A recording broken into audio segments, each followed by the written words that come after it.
তোর সে জালি হয়ে গেছে বড়।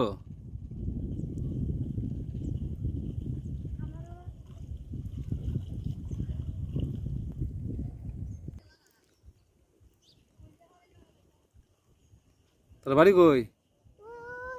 তোর নাম কিতা? রনি। তোর আব্বার নাম কিতা? হ্যাঁ, বকুল। ও আচ্ছা আচ্ছা, টলার বাজে বকুল। তো মারাত্মক শক্তিতে এত বড় জালিটা তুই একলা একলা তুলতাছস। কে উঠছে?